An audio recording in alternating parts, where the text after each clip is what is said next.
5 وقت کی نماز یہ میرے نبی کی آنکھوں کی ٹھنڈک ہے، 5 وقت کی نماز اس امت کی شان پہچان ہے۔ اور اللہ تعالیٰ نے پہلی امتوں پر اتنی بڑی مشقت ڈالی کہ ان کی نماز مسجد کے علاوہ کہیں نہیں ہوتی تھی، مسجد میں ہی ہوتی تھی۔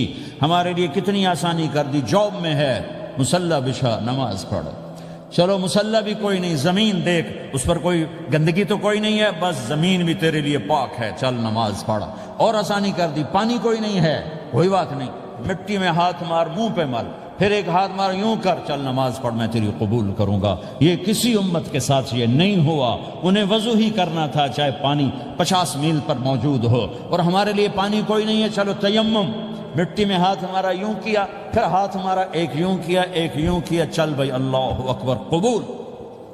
عمار بن یاسر رضی اللہ تعالیٰ عنہ سفر میں تھے، ان کو نہانے کی ضرورت ہو گئی، نائٹ فال ہو گیا، تو انہوں نے سوچا کہ ویسے تو آدمی کو وضو کی ضرورت ہوتی ہے تو خالی منہ پہ ہاتھ مارا اور یوں کونیوں تک، لیکن مجھے تو غسل کی ضرورت ہے، تو خالی اس سے تو کافی نہیں ہوگا۔ تو انہوں نے کپڑے اتارے، اکیلے تھے، ریت کے اوپر کبھی یوں لیٹے، کبھی یوں لیٹے، کبھی یوں لیٹے، 3-4 دفعہ یوں یوں اور یوں رول ہوتے ہوتے پھر انہوں نے نماز پڑھی۔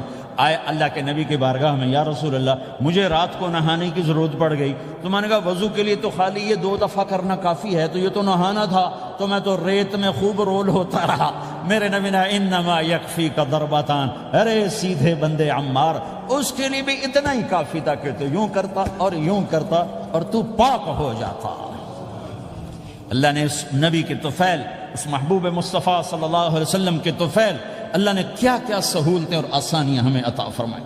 پھر نماز 4 کی 2 رکعت کر دی کہ بھئی تم مسافر ہو 2 پڑھو، روزے میں سفر میں روزہ معاف کر دیا، بعد میں رکھ لینا، بعد میں رکھ لینا، قضا کرنے کا حکم، بالکل چھوڑنے کا نہیں۔ اور کہا کہ بھائی مریض ہو چھوڑ دو، مسافر ہو چھوڑ دو، اور نماز 2 رکعت کر دو، سنتیں چھوڑ دو۔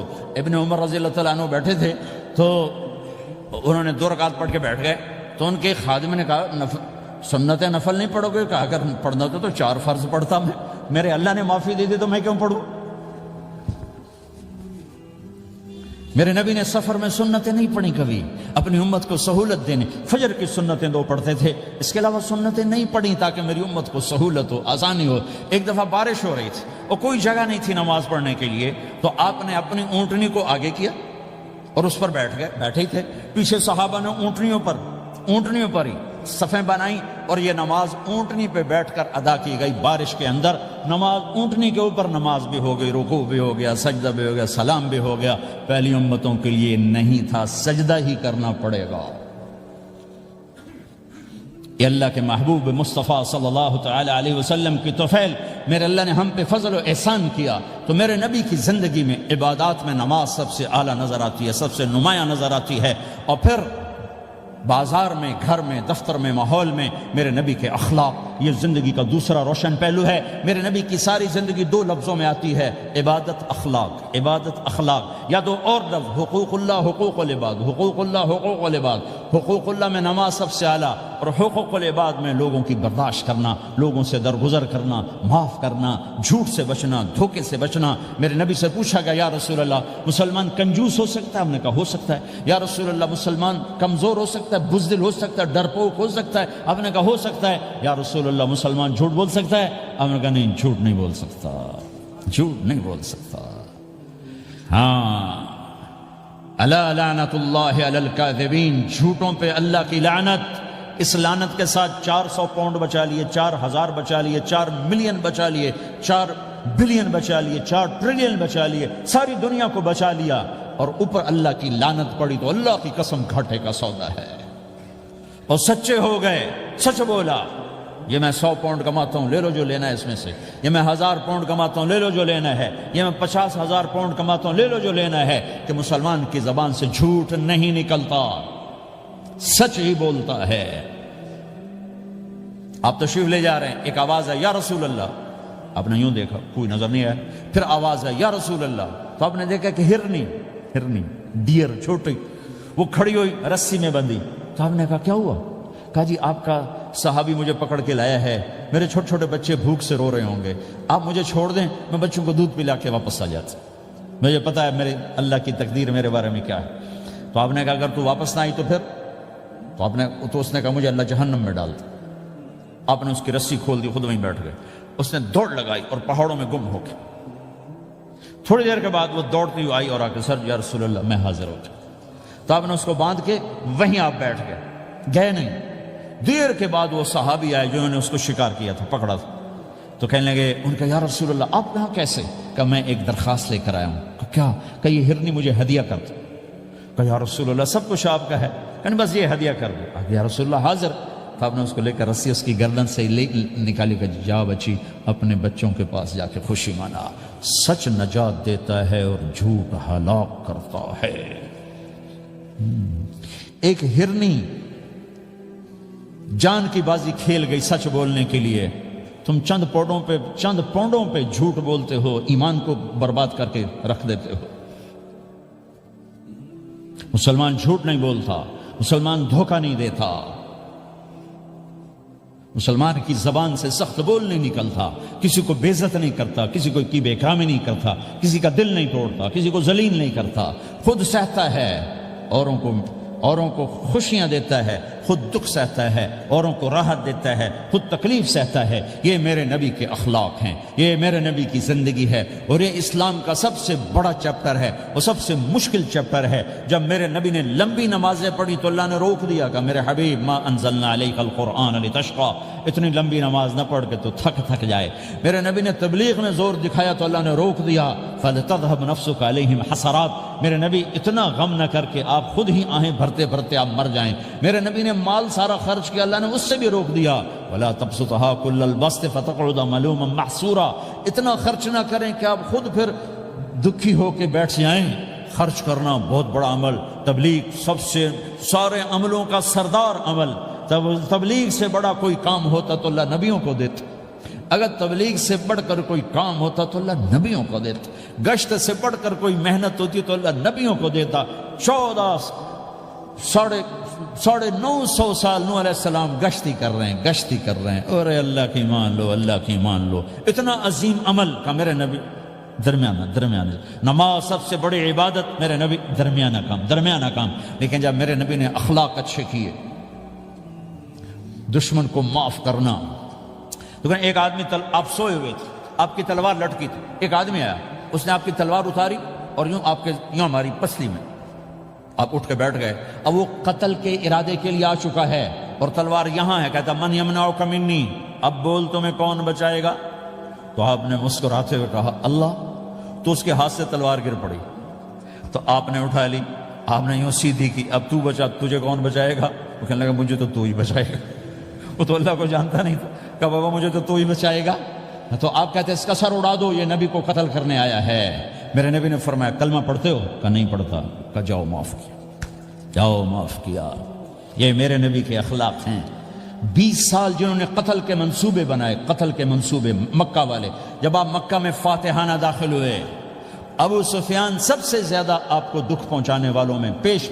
تو آپ نے ابو سفیان کو عزت دی. جو ابو سفیان کے گھر میں داخل ہوگا اس کو کچھ نہیں کہا جائے گا. آپ تو ابو سفیان کو بلا کے سولی پہ لٹکاتے, اور آپ کہہ رہے ہیں جو ابو سفیان کے گھر میں جائے گا اسے کچھ نہیں کہا جائے گا, جو بیت اللہ میں ہوگا اسے کچھ نہیں کہا جائے گا. سارا مکہ سامنے, آپ یوں بیت اللہ کا دروازے پر یوں دونوں ہاتھ ایسے ٹکا کے کھڑے تھے. پھر آپ نے کہا میں کیا کروں گا اب تمہارے ساتھ؟ تو سہیل بن عمر نے کہا آپ کریم ہیں, کریم کے بیٹے ہیں. تو آپ نے کہا جاؤ میں نے معاف کیا. یہ اخلاق آج مٹ چکے ہیں. مردوں سے, عورتوں سے, علم والوں سے, خانقاہ والوں سے, تبلیغ والوں سے, سب زیرو ہوئے پڑے ہیں.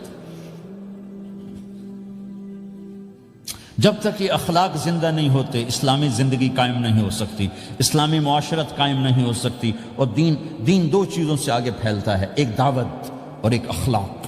دعوت اور اخلاق. دعوت نہیں ہوگی تو اخلاق وہیں پڑے رہ جائیں گے. اخلاق نہیں ہوں گے تو دعوت کوئی قبول نہیں کرے. میرے نبی نے کتنے معجزے دکھائے مکے میں, نہیں کلمہ پڑھا. بدر میں ان کے 70 مارے گئے, فرشتوں کو دیکھا, جبریل کے گھوڑے کی آواز سنی, کلمہ نہیں پڑھا. خندق میں شکست ہوئی, کلمہ نہیں پڑھا. پانی نکلتے دیکھا, انگلیوں سے, کلمہ نہیں پڑھا.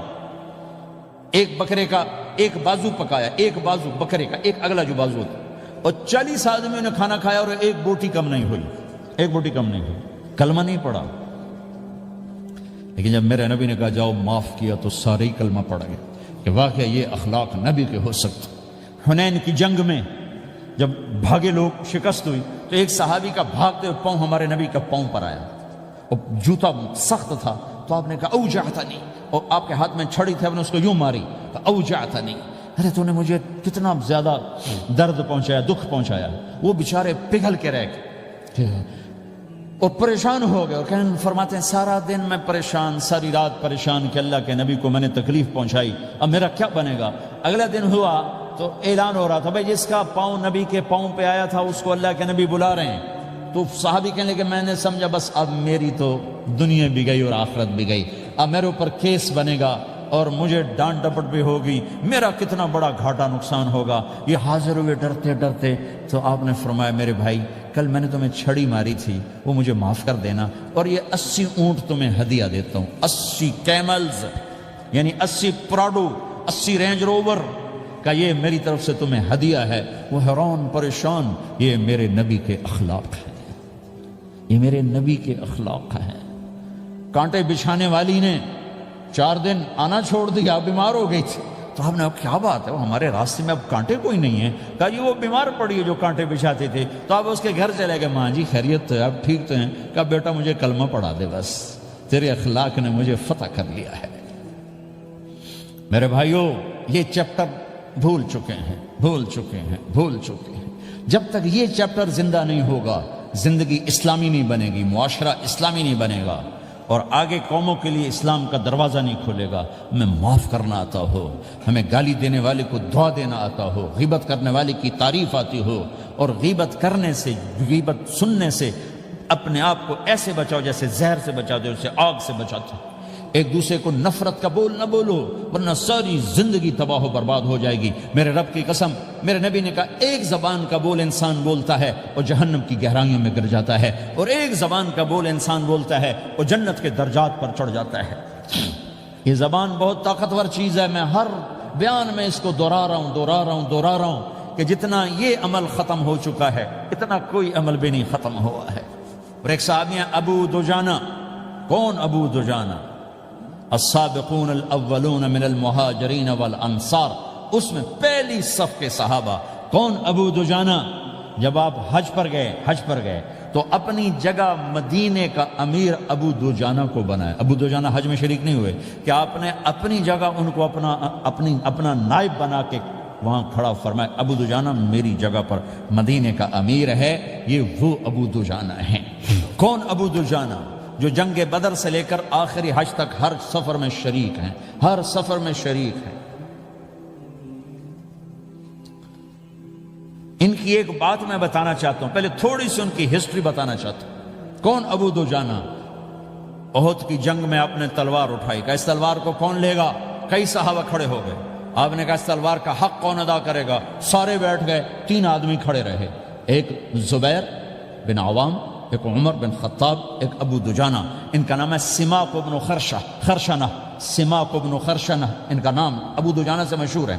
تو آپ نے تلوار نہ عمر کو دی، نہ زبیر کو دی، ابو دجانہ کو دی۔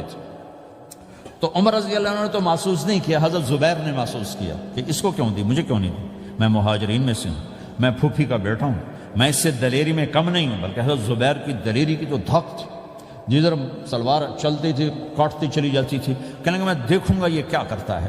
تو ابو دجانہ کے پیچھے پیچھے زبیر ہو لیے۔ تو ابو دجانہ نے جو حملہ کیا تو 3000 کا لشکر تھا، اس کو چیر کے پار نکل گیا، پورے لشکر کو کاٹ کے پار نکل گیا۔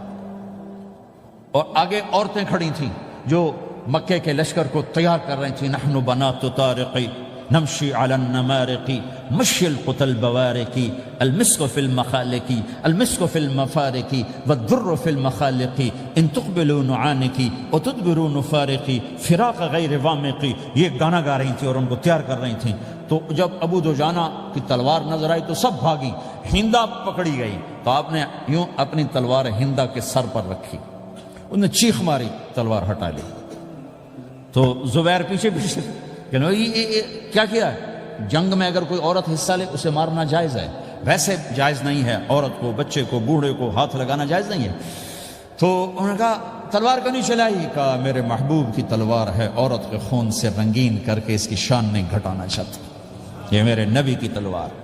پھر واپس ہوئے، پھر اٹیک کیا اور پھر مجمع کو چیر دیا۔ سامنے ایک آدمی آ رہا تھا ہاتھی کی طرح، اتنا لمبا موٹا تازہ، تو زبیر کہنے لگے میرے جی میں آیا کبھی اس کی ٹکر ہونا پھر میں دیکھوں ابو دجانہ کیا چیز ہے۔ تو اللہ کا کرنا ایسا ہوا، ابو دجانہ دونوں آمنے سامنے ہو گئے۔ تو وہ ایسے شاہ سوار تھے کہ دونوں طرف کے لشکر ذرا تھم گئے اور وہ دونوں بھڑ گئے۔ ابو دجانہ کے اپنے جوہر، اس پہلوان کے اپنے جوہر، غبار اٹھا، مٹی اٹھی، اور اس کی اپنی طاقت، ان کی اپنی طاقت، انہوں نے ابو دجانہ کو اس نے زخمی کر دیا۔ ابو دجانہ نے جو جوش میں آ کے ماری تلوار، اس کو لگی یہاں، تو اتنی طاقت سے لگی کہ اس کے نیچے اتر کر 2 ٹکڑوں میں تقسیم کر دی۔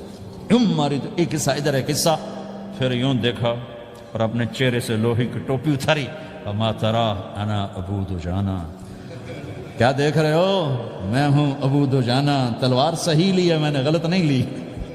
یہ ابو دجانہ ہیں۔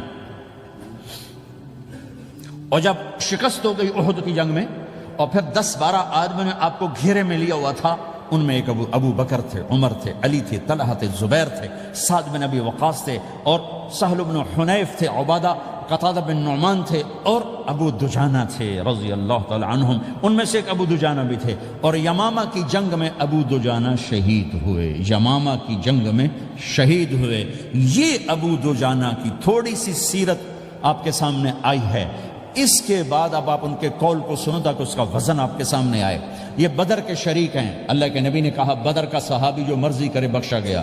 یہ صلح حدیبیہ کے شریک ہیں، اللہ نے قرآن میں کہا لقد رضی اللہ، میں ان سے راضی ہو گیا۔ یہ صحابی ہیں، اللہ نے کہا کلا وعد اللہ الحسنى، اے میرا نبی تیرے ہر صحابی کے لیے جنت کا وعدہ ہے۔ اور اب یہ کیا کہتے ہیں؟ یہ کیا کہتے ہیں؟ لوگو ان ارجع عملی عند،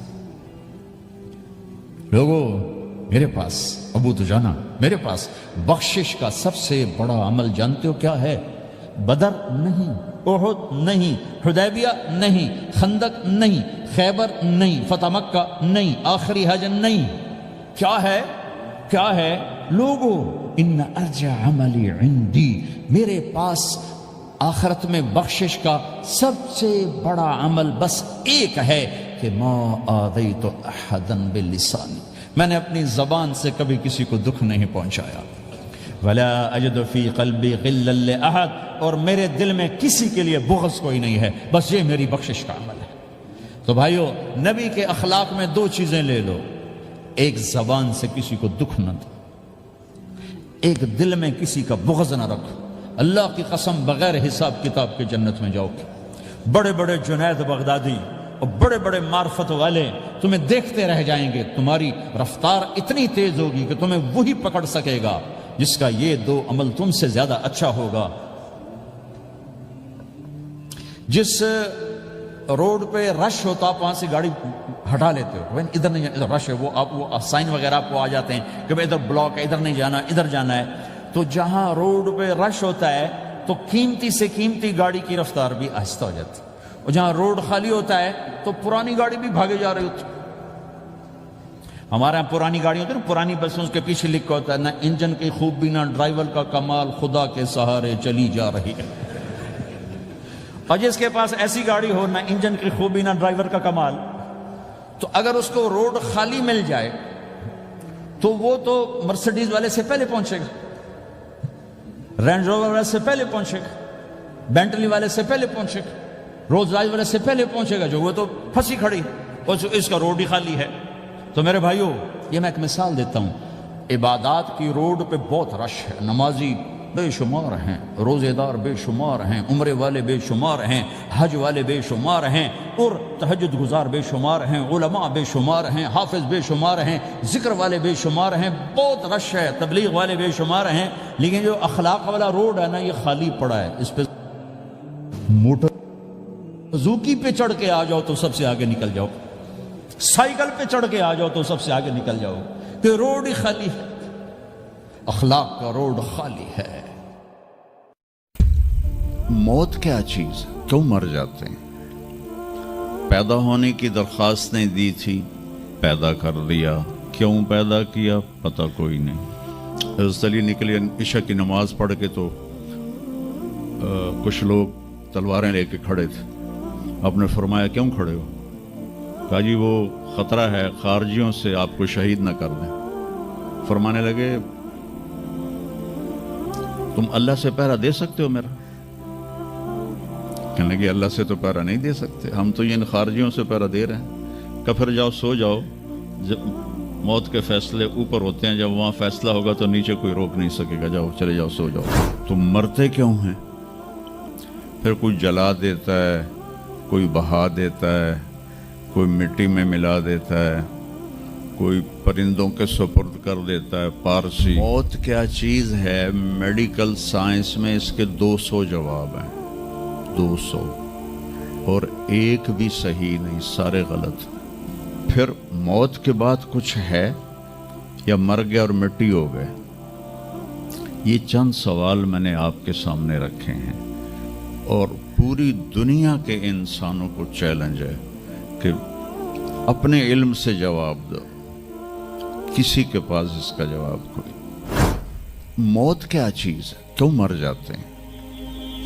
پیدا ہونے کی درخواست نہیں دی تھی، پیدا کر دیا. کیوں پیدا کیا پتہ کوئی نہیں. اب مرنا نہیں چاہتے، لیکن دائیں بائیں موت کے حملے ہو رہے ہیں. ایک دن مجھ پر بھی ہو جائے گا، آپ پر بھی ہو جائے گا، اور ہم ایک ماضی کی بھولی بسری داستان بن جائیں گے. تم مرتے کیوں ہیں؟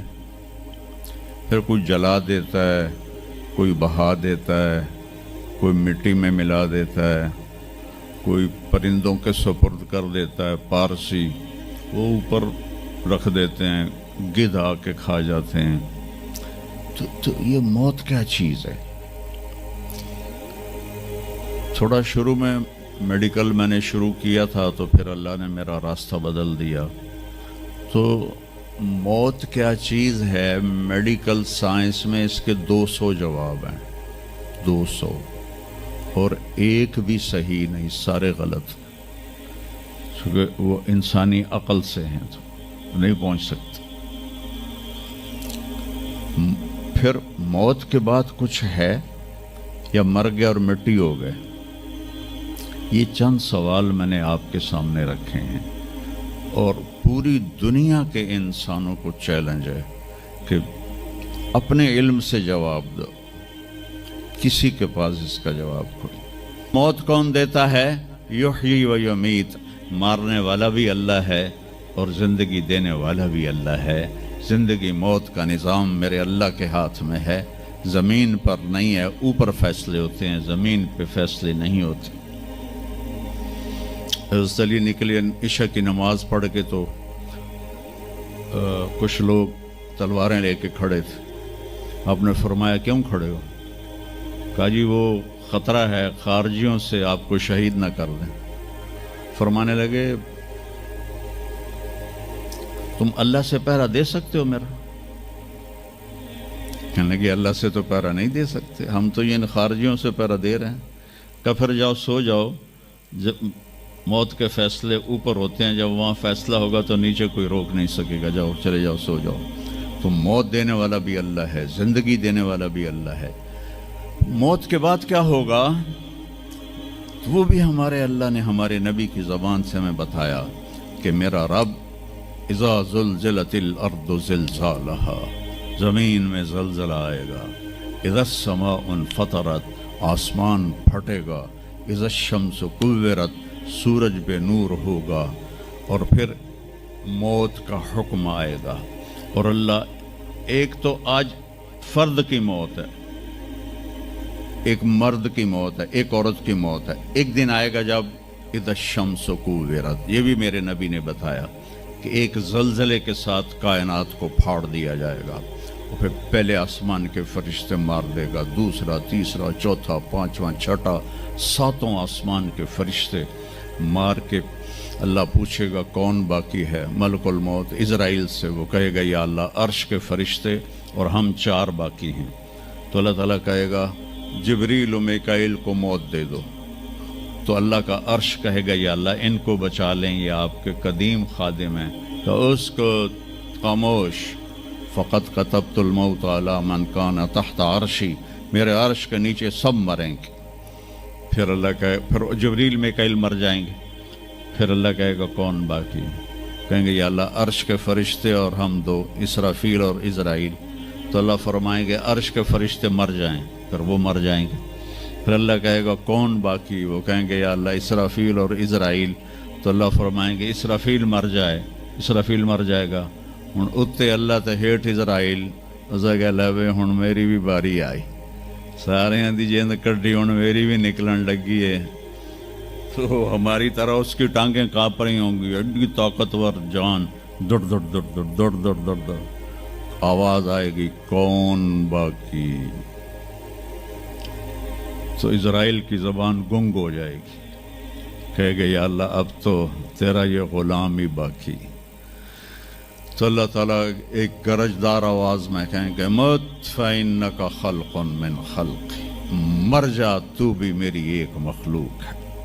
اور اسرائیل ایک چیخ مارے گا مرتے وقت، زمین آسمان کے پرزے پرزے ہو جائیں گے. جب اسرائیل بھی مر جائے گا تو پھر اللہ تعالیٰ کہے گا من کان علی شریکن فلیات، کوئی ہے میرا شریک تو اب آ جاؤ مقابلے میں. پھر اللہ کہے گا من کان علی شریکن فلیات، کوئی ہے میرا شریک تو آؤ میرے مقابلے میں.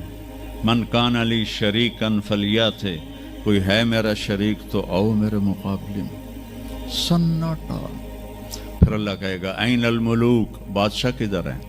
این الجبارون، ظالم کدھر ہیں؟ این المتکبرون، تکبر والے کدھر ہیں؟ لمن الملک اليوم، آج کس کی بادشاہی ہے؟ پھر اللہ خود جواب دے گا للہ الواحد القہار. پھر اللہ کہے گا میں نے انی بدأت بالدنیا ولم تکن شیئا وانی اعیدها، میں نے دنیا بنائی اور مٹا دی، میں اسے دوبارہ بھی کھڑا کر دوں گا. ما خلقکم ولا بعثکم الا کنفس واحدہ، تمہیں اٹھانا، سب کو مارنا اٹھانا ایک کی طرح، جیسے ایک کو مارنا اٹھانا آسان ہے، تم سب کو مارنا اٹھانا آسان ہے. اور پھر ایک دن آئے گا جب اللہ تعالیٰ ہمیں قبروں سے نکالے گا. جن کی زندگی نافرمانی کی ہوگی وہ کہیں گے یا ویلنا من بعثنا من مرقدنا، ہائے مارے گئے ہمیں کس نے اٹھا دیا. بچو دعا کرو ہم ان لوگوں میں نہ ہوں. اس تھوڑی سی زندگی کو یہ عیاشی کے لیے نہیں ہے، یہ موج میلے کے لیے نہیں ہے، یہ اللہ کو راضی کرنے کے لیے ہے. سنبھل کے چل، کل پاؤں میرا کاسا سر پہ جو آ گیا، بولا سنبھل کے چل سر راہ راہ گزر، میں بھی کبھو کسی کا سر پر غرور تھا.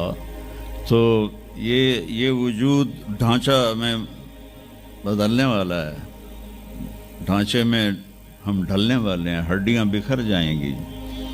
تو اللہ تعالیٰ جب سب کو ایک دم کھڑا کرے گا تو کہیں گے من بعثنا من مرقدنا، یہ ہمیں قبروں سے کس نے اٹھا دیا؟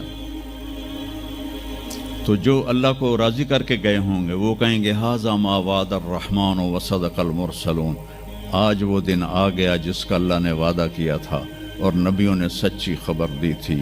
اور پھر لوگوں کو ہانکا جائے گا عراۃً، ننگے، حفاتً، ننگے پاؤں،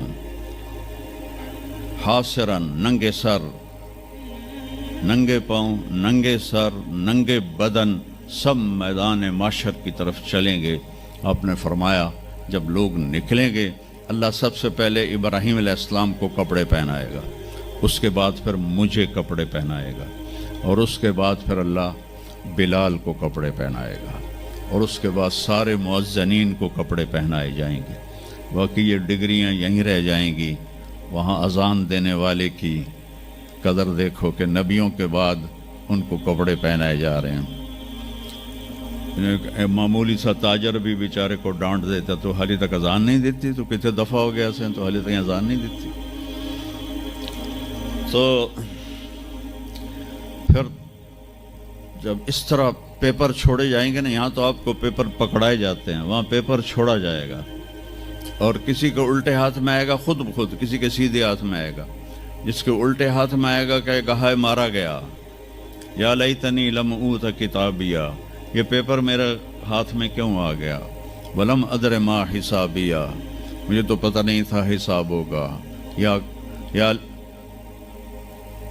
یا لیتنی لم اوت کتابیا ولم ادر ما حسابیا یا لیتہا کانت القاضیہ ما اغنی عنی مالیا ہلک عنی سلطانیہ.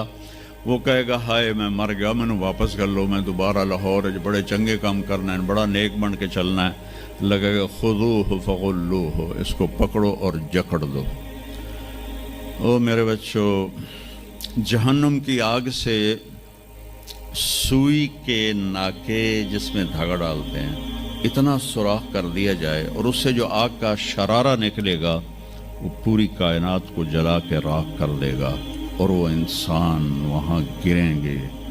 اس میں نافرمانوں کو جانا پڑے گا. جو یہاں شرابیں پیتے رہے ان کو آگے جہنم کی گندگی پلائی جائے گی, وہ حوض کوثر نہیں پی سکتے. جو یہاں فحاشی کا شکار ہوئے انہیں وہاں جہنم کی گندگی پلائی جائے گی, وہ جنت کے پانی نہیں پی سکتے.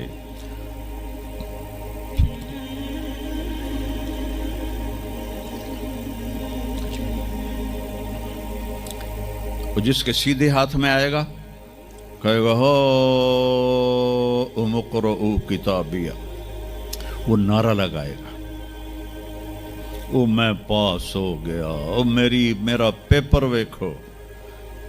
ہم جو سینٹرل ماڈل سکول بہت ٹاپ کا سکول تھا 60s میں. 3 سکول بڑے تھے, ایک ایچسن, ایک سینٹ اینتھنی اور ایک سینٹرل ماڈل. میں نے سینٹرل ماڈل میں پڑھا. تو ہاسٹل میں سارے تقریباً ہم زمینداروں کے لڑکے تھے. تو جو کچھ تھوڑے تھے جابین والدین کے لڑکے وہ تو پڑھتے تھے شوق سے, اور جو ہم تھے ہمیں وہ زمین کا خمار ہوتا تھا, ہم پڑھتے نہیں تھے اور نقل مار کے پاس ہو جاتے تھے. تو وہ مجھے ایک عبد الواحد میرا روم میٹ تھا, اس کا نقشہ مجھے یاد آ رہا ہے اس آیت کے پیچھے. تو وہ بالکل ماشاءاللہ ہمیشہ ہی نیچے سے ہی فرسٹ آیا کرتا تھا. وہ تو وہ میں اپنے کمرے میں بیٹھا تھا تو اس کے ہاتھ میں ایسے پیپر, اوے دیکھو میں پاس ہو گیا جی, او میں پاس ہو گیا جی, او میں پاس ہو گیا جی, اے دیکھو اے دیکھو اے دیکھو. تو مجھے اب وہ عبد الواحد یاد آتا ہے کہ اللہ کی قسم یہی منظر ہوگا جب سیدھے ہاتھ میں آئے گا نا پیپر, تو چاہے مرد عورت کہیں گے او دیکھو میں پاس ہو گیا, او دیکھو میں پاس ہو گیا, او دیکھو میں پاس ہو گیا. تو وہ کہیں گے تو پاس کیسے ہوا؟ وَكَإِنِّي ظَنَنْتُ أَنِّي مُلَاقٍ حِسَابِيَّ, مجھے پتا تھا میرا حساب ہونا ہے تو میں تیاری کرتا رہا, نمازیں پڑھی, سچ بول. آخرت کی تیاری کوئی مشکل ہے؟ اللہ کو ایک مانو, اس کا کوئی شریک نہیں ہے, لا الہ الا اللہ. محمد مصطفیٰ کو اس کا رسول مانو, آخری رسول ہیں, ان کے بعد رسول کوئی نہیں. پھر 5 نمازیں ہیں, کون سی مشکل ہیں؟ پہلی قوموں پہ 2 نمازیں فرض تھیں, ہمارے اوپر 5 نمازیں فرض ہیں. اور سفر میں عادی ہو جاتی ہے. رمضان کے 1 مہینے کے روزے ہیں, زکوٰۃ 2 منٹ کا کام ہے, حج 5 دن کا کام ہے. یہ تو عبادت کا ڈھانچہ ہے. باقی زندگی میں سچ بولو, جھوٹ نہ بولو, دیانتداری کرو, دھوکہ نہ دو, اخلاق اچھے کرو, گالی گلوچ نہ کرو, رزق حلال کماؤ, رزق حرام نہ کماؤ, ماں باپ کے آگے سر جھکا کے بیٹھو. میرے نبی نے فرمایا اگر میری ماں زندہ ہوتی اور میں عشاء کی نماز پڑھا رہا ہوتا مسجد میں اور سورۃ فاتحہ بھی شروع کر چکا ہوتا اور آواز آتی محمد, تو میں ماں کے لیے نماز توڑ دیتا. میں کہتا جی اماں جی, جو نبی ہو کر نماز توڑ دے, فرض نماز ماں کے لیے. آج کی ماؤں کو بیٹے آنسو رلاتے, ان کے روے. آپ سے پوچھا گیا قیامت کب آئے گی؟ آپ نے فرمایا جب بیٹیاں ماؤں کی نافرمان ہو جائیں گی. خاص طور پر بیٹیوں کا نام لیا. جب بیٹیاں بھی ماؤں کی نافرمان ہو جائیں گی تو اللہ قیامت کو قائم کر دے گا.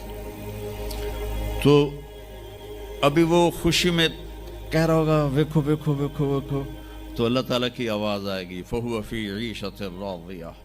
اب وہ زندگی لے